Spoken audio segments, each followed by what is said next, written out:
Em comemoração aos 100 anos do rádio no Brasil, a Universidade de Sorocaba recebe hoje Jarbas Duarte, locutor, apresentador de rádio, apresentador de televisão, narrador esportivo. Seja bem-vindo à Universidade de Sorocaba, Jarbas Duarte. Obrigado pelo convite. Comemorar 100 anos do rádio.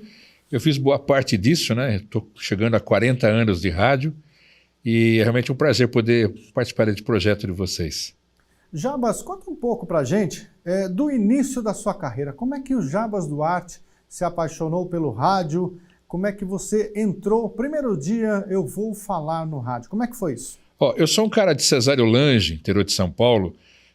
A minha família gostava muito de ouvir o Zé Béttio na Rádio Record. Então, e aí eu comecei a ouvir as transmissões esportivas, Fiora Giliotti, Osmar Santos, e a minha vontade era ser narrador. Eu tinha amizade com dois garotos, Marquinhos e Augusto. O Marquinhos, por ser de Cesário Lange, jogou no São Paulo e era Lange o nome dele, e o Marquinhos a mesma coisa. E o Augusto também. Eu narrava, eu era goleiro do time e eu narrava o lance dos meninos. E aí a minha mãe percebeu isso, minha mãe e meu pai, e sentiu que Cesário Lange não ia ter oportunidade para mim, e minha mãe veio para Sorocaba com meu pai. E aí eu comecei a sentir um pouquinho melhor o rádio, e achando que ia ter condição. Eu fui trabalhar no cartório, onde o meu irmão já trabalhava, e hoje ele é desembargador, e eu conheci um locutor esportivo lá. Inclusive, um rapaz chegou e falou assim, chega aqui, Jarbas, narra um trechinho para esse meu amigo aqui. Peguei e narrei um trecinho de jogo, aí o meu amigo falou assim, queria que você narrasse um pedaço para esse meu amigo aqui, eu narrei um trechinho. Aí esse amigo que chegou, ele falou, você gosta de ouvir quem? Eu falei, eu gosto de ouvir Osmar Santos, gosto de ouvir o José Silvério, né? Mas em São Paulo, e aqui em Sorocaba? Aqui eu sou muito fã do Nilson César. Aí ele falou pra mim, eu sou Nilson César. Pô, quase caí, né, cara? Porque eu narrei um trechinho para um profissional de rádio. Ele achou que ia ter jeito pra coisa, me convidou para ir pro estádio, no SIC aqui, para ver um jogo de São Bento, num domingo. E no domingo seguinte, eu já fiz o primeiro teste, porque o Nilson foi pra Jovem Pan, o Nilson César estreou na Pan naquele domingo, em 82, e eu estreiei na Clube. E como é que foi? De surpresa ou você foi treinado para isso? Ou falaram, toma aqui a latinha e vai falar? Foi uma loucura, porque o microfone era parecido com esse, parecia que ele pesava 40 quilos, cara. E na rádio, o clube na época, tinha um time fantástico. Jurandir Matheus, Clodoaldo Armando Júrica, J. Bonora. Tinham feras, cara com tudo vozeirão. Minha voz era desse tamanhinho. Então, a surpresa foi que eu não sabia que eu ia narrar aquele jogo. Estava arriscado o nome do Nilson e o meu embaixo a caneta. Só que eu estava tão nervoso na hora que o Jurandir falou, fica tranquilo, que a hora que o cara apontar, ele pegar na bola, eu mostro no papel quem é o cara. Porque existia uma diferença muito grande entre eu narrar no banheiro de casa e o meu futebol de botão e o jogo ao vivo. Não casava. Foi uma dificuldade, mas foi um teste sensacional. Não tive nem como avisar os amigos que eu ia narrar o jogo. A sua mãe e seu pai não puderam, então, ouvir você narrando o jogo porque você não teve oportunidade à época de avisá-los. Não tinha nem como telefonar, não tinha nem como nem avisar. Ninguém sabia, né? Até eu fiquei surpreso. Foi uma transmissão estranha, né? Porque eu estava mais perdido do que segue tiroteio. Aí eu narrei esse jogo de São Bento e Ponte Preta, em 82, depois eu narrei mais um jogo em Santo André, só que eu voava alto, cara, eu narrava muito rápido, né? E aí os narradores aqui eram mais lentos. E aí o Nilson falou, os caras vão te fritar logo de cara, então eu vou pedir para você na convenção de Itu, falar com um amigo meu chamado Fábio. Fui para a convenção de Itu, fiz ali, acho que 2 campeonatos, eu trabalhava no cartório a semana toda, e fim de semana eu ia para Itu. Eu pagava o ônibus, eu pagava meu lanche, eu investi no começo, né? E depois surgiu uma oportunidade aqui em Sorocaba de narrar o Cruzeirão com o Lauro Campos. Depois entrei na Cacique e aí foi a sequência do negócio. Lauro Campos te deu a oportunidade de narrar o Cruzeirão aqui na cidade de Sorocaba. E também os esportes locais, o Varziano. Como é que era essa transmissão, Jarbas? Era com garbo e elegância? Olha, era uma delícia fazer porque a gente ficava pertinho do torcedor, do primo, do irmão, do parente. O meu pai tinha uma Kombi na época que ele trabalhava numa transportadora, né? Ele entregava remédios e eu pegava essa Kombi e ia. Abria as portas laterais, colocava ali uma almofada, uma toalha. Eu e o Lauro transmitimos daqui. O equipamento ficava atrás da gente, ligado ao repórter. Era uma delícia, porque o meu começo praticamente de uma transmissão inteira, né, dos 90 minutos, foi justamente assim. E como é que era a emoção do varziano? Narrando, pessoal ali do lado, brigas, prisões, como é que é a história do rádio para o Jarbas Duarte? Ó, só para ter uma curiosidade, teve um domingo que eu comecei a transmitir, fiz aquela abertura da transmissão, aproximando-se do começo do jogo, a gente sentiu uma coisa diferente no estádio, né, lá no Varziano. Quando ia começar o jogo, estava tudo pronto, vai começar o jogo no 9 de julho e tal. Entrou um camburão dentro do campo. Literalmente entrou a polícia, o carro da polícia, a viatura dentro do campo. Acabou prendendo o número 9. Eu não sei se tinha matado alguém na noite anterior ou era pensão alimentícia atrasada. Prenderam o cara, porque a expectativa é que se prendesse no vestiário ou a chegada dele lá no estádio não ia dar tanta repercussão como uma viatura entrar. Virou uma notícia nacional na época, né?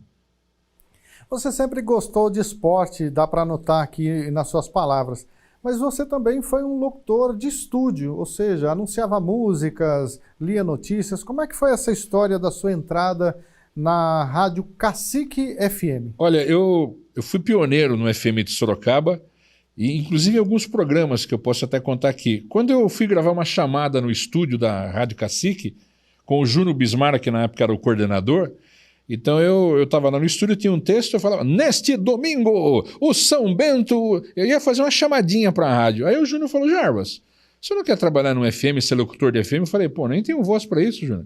Não, pega um textinho aqui. Aí comecei a gravar. Ele falou, ó, daqui a 15 dias vai estrear Cacique FM. Você poderia ter um horário lá. Eu falei, nossa, será que... Aí o Júnior me arrumou. Só que como eu trabalhava no cartório, né, e o meu irmão fez faculdade de Direito, juiz, desembargador, e minha família queria que eu também fosse advogado. Então eu fui trabalhar no fórum. E aí eu consegui uma vaga na Rádio Cacique das 11 a 1 da manhã, das 23 a 1. Eu saí, inclusive, do Objetivo onde eu estudava, 10h30, com autorização para sair mais cedo, e fazia das 11 a 1. Depois surgiu a oportunidade das 6 da manhã às 11. Aí eu pedi a conta no fórum, no cartório, que foi uma loucura para minha família, porque todo mundo queria que fizesse direito, não jornalismo, né? Então foi uma guerra. Mas aí foi, porque o FM estava começando praticamente aqui em Sorocaba, acho que tinha só a Vanguarda, e aí estreou a Cacique. Foi uma experiência muito boa, porque eu ajudei a montar o estúdio, colar as plaquinhas, as fitas cassete, porque antigamente tinha uma fita cassete, né? Antes do rolo ainda, tinha a fita cassete, a cartucheira. Então foi uma experiência muito boa, porque me fez fazer testes em outras emissoras, Campinas, São Paulo, Santos. Foi uma época bastante importante na sua vida e todos os locutores tinham um bordão. E o Jarbas Duarte? Estava em toda parte? Essa é uma frase que, dia desse, até um ouvinte aí que me curte hoje lembrou dessa frase. Eu costumava fazer frases assim, como é que chama hoje em dia? Frases casadas, né? Por exemplo, Jarbas Duarte em toda parte, um cara que me deu aí. Por exemplo, lance de gol, por exemplo, ele toca bem bolado para deixar o zagueiro enrolado, dá um toque a mais para não deixar o cara em paz. Eu comecei a criar bordões, né? A palavra certa é bordões, para me destacar, para ser diferente, né? E eu comecei a ser diferente porque eu levava alegria na transmissão. Eu tive problemas com isso nas grandes emissoras que eu trabalhei, porque uma Record, por exemplo, que depois eu posso falar, na Record eu não podia dar risada. Eu dava risada na minha transmissão. Eu ria de um lance. Primeira vez que eu chamei um jogador de cara, eu levei uma suspensão de 15 dias. Antigamente eu não podia falar, era só vozeirão, só locutor, né? Com voz potente, né? Pesada. Eu não, minha voz era fininha. E você, nessas transmissões esportivas, nessas viagens, qual é uma lembrança que você tem, Jarbas, que fala assim, não deu certo a transmissão hoje? Qual a pior lembrança que você tem? Só para você ter uma ideia, quando eu fui fazer um teste em Campinas para trabalhar no rádio, eu cheguei ali no corredor, né? Precisava falar com o Valdené Amorim, era um chefe de equipe da Brasil de Campinas. A recepcionista falou, ele não tá, ele saiu. Falei, eu vou esperar. Ele vai demorar. Eu fiquei sentado ali com um gravadorzinho na mão, com um trecho de transmissão da Rádio Cacique para mostrar pro coordenador da Brasil. Aí fiquei ali uma meia hora, de repente eu vi a voz do cara, eu reconheci pela voz que o rádio era muito legal antes, por causa disso você não tinha imagem do cara, né? Aí eu vi a voz do cara e corri até o cara no corredor. A recepcionista falou, não, você não pode ir lá. Eu falei, Valdené, eu tenho aqui um jogo eu narrando, e botei o gravador no ouvido dele e até afastou assim. Quem que tá falando no gravador aí? Eu falei, sou eu. Peraí, tira essa fita daí, garoto, vamos ali no estúdio. Ele colocou a fita cassete no estúdio lá de gravação, começou a ouvir nas caixas e falou, não, esse cara não é você. Eu falei, sou. Então narra um trechinho pra mim aí, eu narrei. Cara, você parece o Osmar Santos narrando, cara. Eu falei, obrigado, eu espelho nele, né, eu imito ele. Cara, onde você mora? Eu falei, moro em Sorocaba, tô vindo fazer faculdade de jornalismo aqui em Campinas. Você mora onde? Eu falei, não tem lugar. Ele chamou na hora a recepcionista e falou assim, ó, faz uma reserva de hotel para ele, você viaja amanhã pro Rio, você vai fazer Ponte Preta e Bangu lá em Moça Bonita. Falei, nossa. A passagem engraçada foi assim, foi eu e um repórter de ônibus, cometão de Campinas a Rio de Janeiro, saí das 11 da noite. Quando foi 2 horas da manhã, o ônibus Cometa parou num posto de gasolina para todo mundo ir no banheiro, tomar um café. Nós descemos do ônibus rapidinho para tomar café, para não perder o ônibus. Quando acabou o nosso café, a gente saiu na plataforma para pegar o ônibus. Aquele susto que eu levei, eu falei, olha o que está acontecendo. Aí o repórter falou, Jarbas, que foi, cara? Você nunca viajou, cara? Não, eu já viajei, mas dá uma olhada nisso aqui. Sem brincadeira. Tinha 20 ônibus Cometa, tudo na mesma cor, tudo Rio de Janeiro. E para achar o ônibus nosso? Falei, meu Deus do céu. Peraí, vamos lembrar.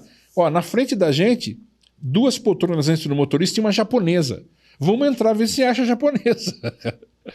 Olha a primeira transmissão, que loucura que foi. Até chegar a Moça Bonita, lá eu descobri que era a Baixada Fluminense, que a gente vê na televisão aí. Loucura. Foi a primeira transmissão profissional, foi essa de Moça Bonita, Ponte Preta e Bangu.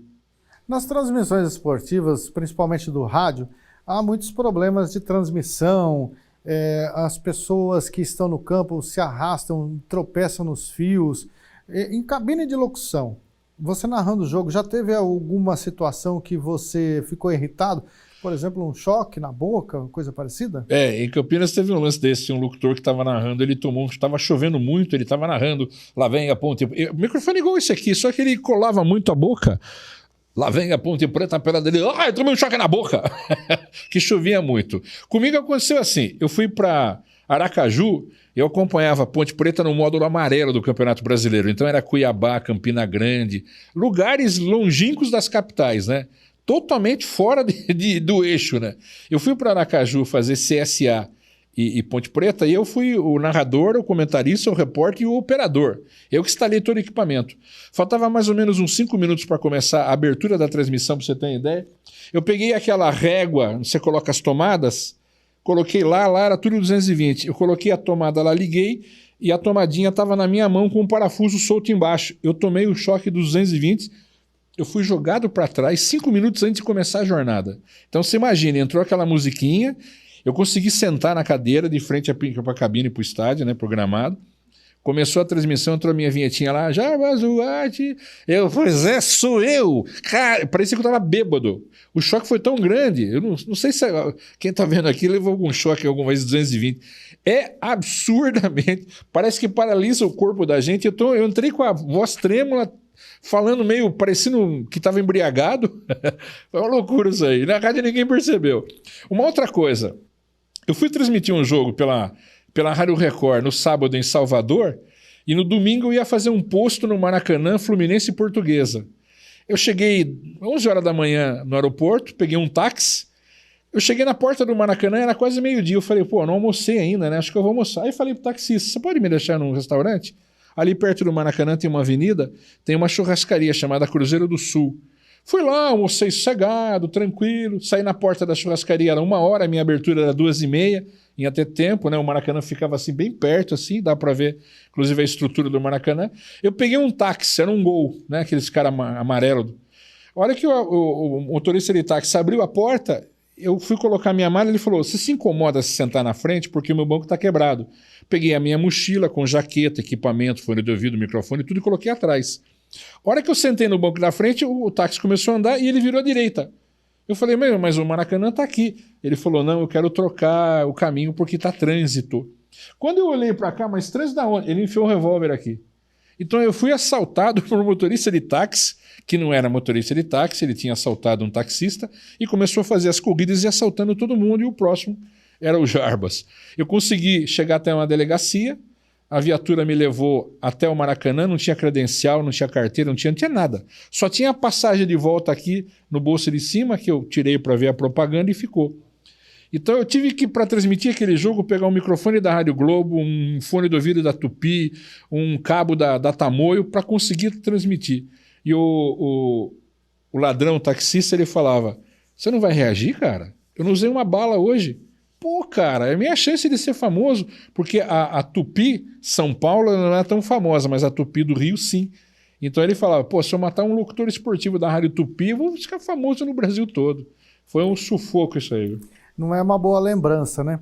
Também nos perrengues de narração esportiva e também nos patrocínios que você teve na vida, das propagandas que você fez, você era um garoto propaganda de um conhaque. Você já bebeu conhaque, Jarbas Duarte? Acredita, eu nunca bebi o conhaque Dreyer, que eu fiz a propaganda, né? Que eu falava que dureza. Se colocar Dreyer Jarbas, você vai achar aí. O mais interessante é nessas viagens que a gente fazia por aí, era muito jogo, né? Quarta, domingo, sábado, segunda, terça, programa.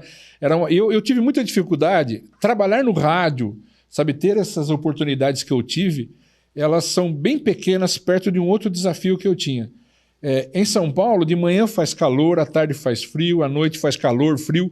Eu tinha muita dificuldade, eu ficava rouco facilmente. Porque a minha voz, por ser uma voz, hoje até um pouquinho forte, né? Treinei para isso, né? Mas ela era muito frágil. Então eu narrava um jogo, sempre acabava o jogo, sempre praticamente rouco, né? Então tive muita dificuldade em relação a isso aí. E tomou um conhaque para isso? Então, aí eu fui para a Argentina fazer um amistoso da seleção e fiquei rouco uma noite anterior. E existe, é difícil essa profissão de locutor esportivo, porque a coordenação ela não interessa. Você mandou você lá para a Argentina, gastou grana para fazer isso. Eu liguei na manhã do jogo e falei com o meu coordenador. Eu falei, olha, eu tô rouco, praticamente rouco, não consigo falar. Ele falou, o problema é seu, se vira, eu te mandei aí.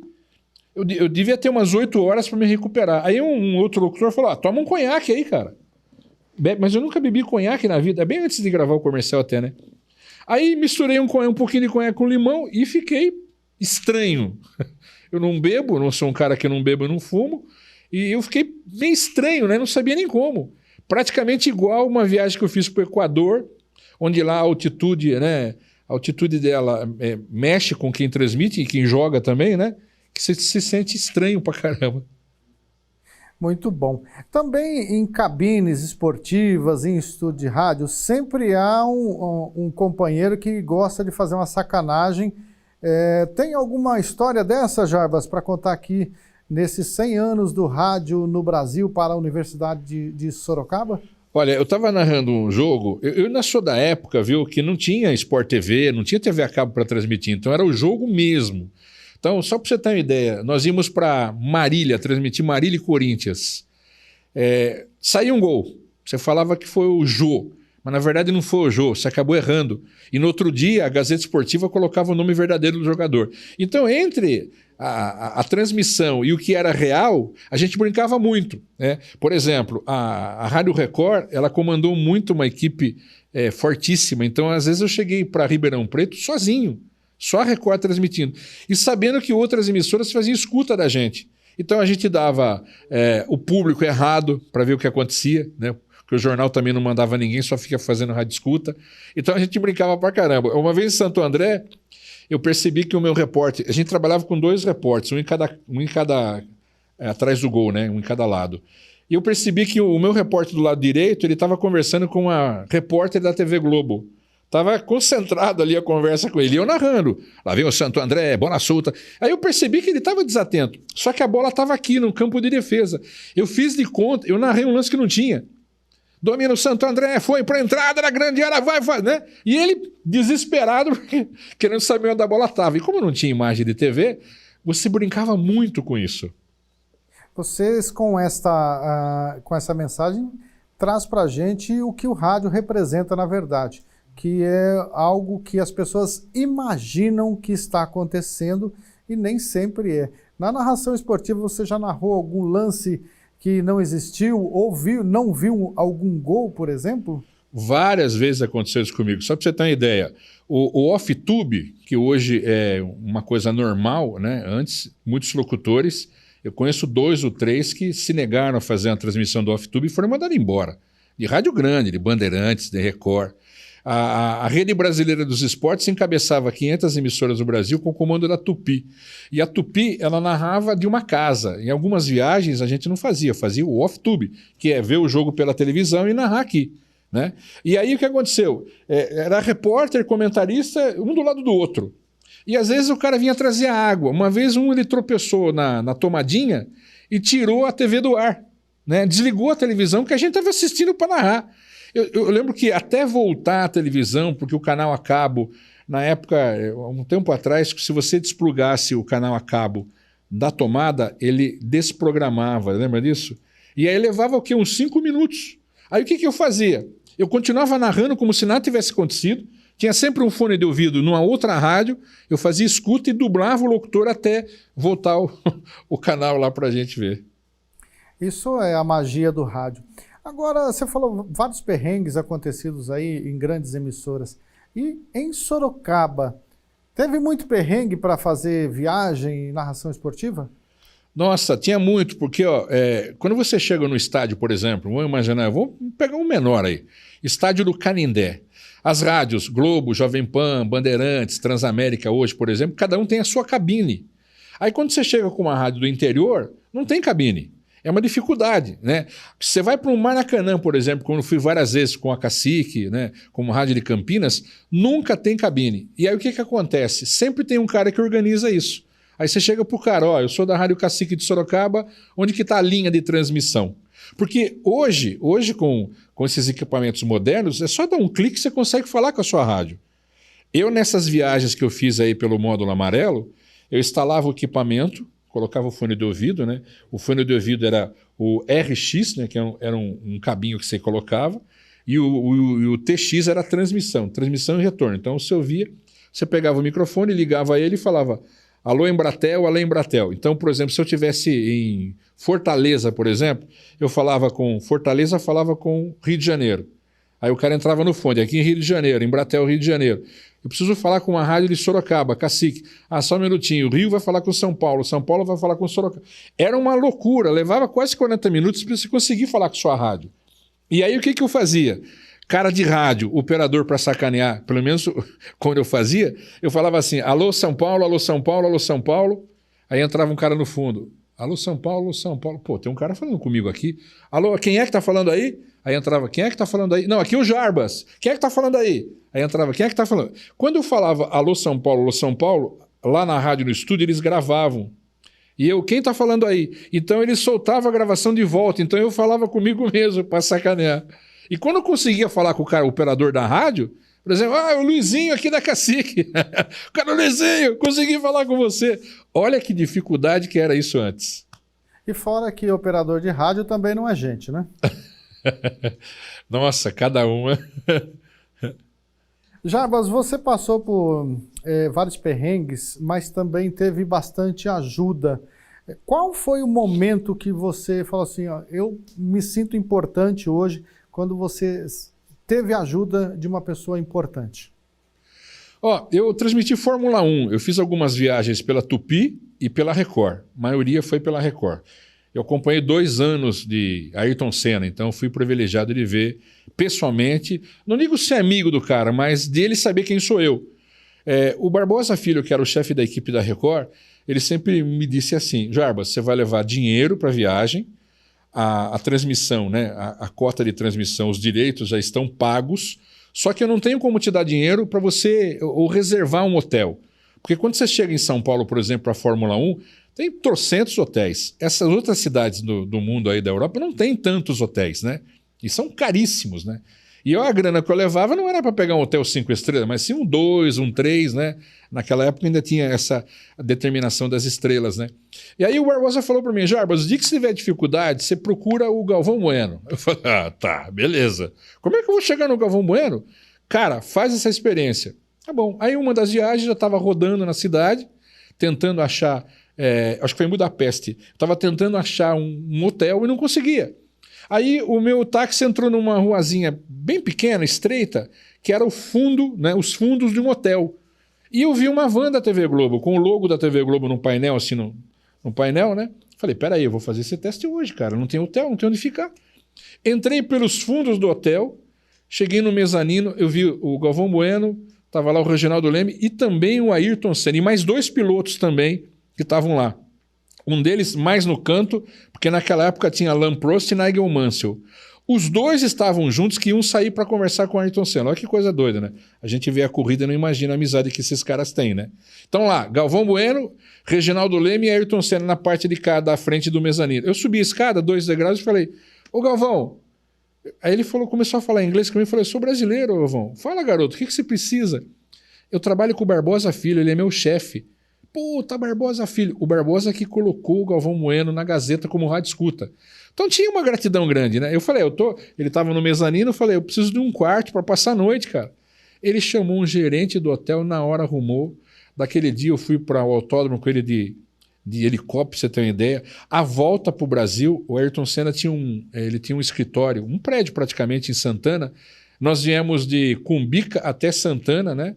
De helicóptero, no helicóptero do Ayrton Senna, não com ele dentro, né? Mas foi. Então a gente fez muita amizade, né? Agora você falou de perrengue de transmissão. Eu me lembro que em 2 oportunidades eu fui estrear na Rádio Central de Campinas. Tinha aí mais ou menos uns 10 dias para fazer essa estreia. E aí o que aconteceu? O coordenador falou, Jarbas, até o jogo que você vai transmitir tem mais um tempo aí. Você não quer fazer uma transmissão preliminar aí, né? Um amistoso? Falei, puxa, me coloca, que jogo é? Ponte Preta e Bragantino em Bragança Paulista. Falei, beleza, quando vai ser esse jogo? Ah, domingo. Me escalaram para esse jogo, cheguei lá, montei toda a estrutura junto com a equipe, tal. Os 2 times entraram em campo, Ponte Preta e Bragantino. Para quem conhece futebol, sabe que os 2 têm as mesmas cores, branco e preto. A Ponte Preta entrou com um uniforme de treinamento sem número e o Bragantino fez a mesma coisa, entrou com uma camiseta regata preta. Eu consegui identificar quem era a Ponte Preta e quem era o Bragantino pelos jogadores, só que não tinha nome, não tinha escalação, não tinha nada. Falei, gente, como é que eu vou transmitir? Aí eu comecei a narrar, 2 minutos de bola rolando, trocando o nome, o repórter ia falando, ó, esse aqui é fulano de tal, esse aqui é outro. Em Santos, quando eu fui estrear na Cultura, a Cultura tinha o Radião da Cultura que fazia eventos na praia. Também a mesma coisa, tinha que estrear, mas o jogo ia demorar mais alguns dias. Ele falou, você não quer narrar o jogão O Radião da Cultura vai estar na praia, locutores da Baixada Santista contra atores Rio-São Paulo. Falei, deixa comigo, cara. Eu fiquei na parte de fora do trailer, só que aí entrou locutores da Baixada Santista. Eu mal conheci os caras da minha rádio, cara, porque eu estava 15 dias morando em Santos. Falei, como é que eu vou identificar quem é quem, cara? Aí entrou o time dos atores Rio-São Paulo. Sem brincadeira, dos 11 que tinha ali, eu conhecia acho que 2 de novela, mas mal sabia o nome dos caras. Falei, como que eu vou narrar isso, cara? Aí eu falei, peraí, tem uma ideia. Quem que é o técnico do Locutores da Baixada? Ah, é o Pedro. Pedro, você vai sentar aqui do meu lado. E chamei o cara que era o treinador ali. Treinador não, o cara que montou o time. Você vai sentar do meu lado aqui. A hora que o cara pegar na bola, você fala o nome do cara. E com aquele som, eles fecharam, a praia lotou de gente, porque atores, né, mulherada pra tudo quanto é lado. E aí eu comecei a narrar. Domina pela direita, Luizinho, toca na bola. O cara falou, Pedrinho tocou, sabe? Eu fui, o cara me deu a deixa, parecia que eu conhecia todo mundo, cara. As histórias da sua comunicação em rádio, em televisão, sendo garoto propaganda, chegou também aos gigantes do ringue. Como é que foi essa história sua, Jarbas, para você chegar numa paixão nacional que durou muito tempo, ficou muito tempo no ar em várias TVs? Olha, foi uma oportunidade assim, ó. Eu gostava dos Gigantes do Ringue porque eu via, né, assistia a luta livre com meu pai, sentado no sofá da sala de casa. Então, eu tinha... Não é que eu tinha esse sonho, mas eu achava praticamente impossível chegar à narração dos Gigantes do Ringue. Eu fui assistir uma luta. E eu já trabalhava na Rádio Record. O Michel Serdã falou, quem está aqui na arquibancada ali é o Jarbas Duarte, o narrador esportivo, tal. Chama ele aqui. Sentei do lado do Michel Serdã, na transmissão. E ele deixou eu narrar um trechinho. Só que como eu narrava só narrava boxe, tênis, futebol e vôlei. E basquete, né? Luta eu nunca tinha narrado. Então eu narrei um trechinho, o Michel falou, Jarbas, esse locutor aqui, que todo mundo conhece, eu vou falar o nome dele, eu vou lembrar o nome dele, ele está no SBT agora, é super conhecido, eu vou lembrar o nome dele, das antigas, não está mais no ar, né? Vou lembrar o nome dele. Ele falou, ele não quer mais transmitir, você não quer fazer? Eu falei, mas eu não sei golpe nenhum.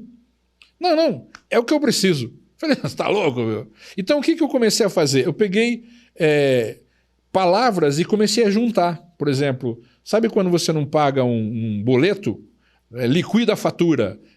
Eu comecei a criar palavras, vai para a parte alta, é ali que fica o ponteiro da balança, vai voar, voou, minha. Comecei a colocar palavras sem falar golpe nenhum. E começou a pegar. Entendeu? Por exemplo, eu brincava com meu irmão de dar um golpe assim, ele falava, vai, pede água, pede água. Então, a hora que o cara ia acabar a luta, ele vai pedir água, vai pedir, liquida a fatura no ginásio 7 de setembro. Então eu comecei a criar jargões que deram resultado, viu?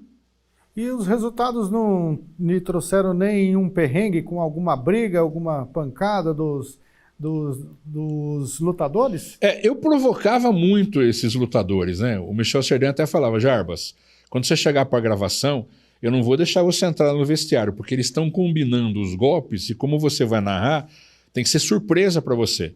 Então, geralmente, eu não fazia isso. Aí, um dia, eles falaram, Jarbas, vamos combinar aí de você levar um golpe de um lutador?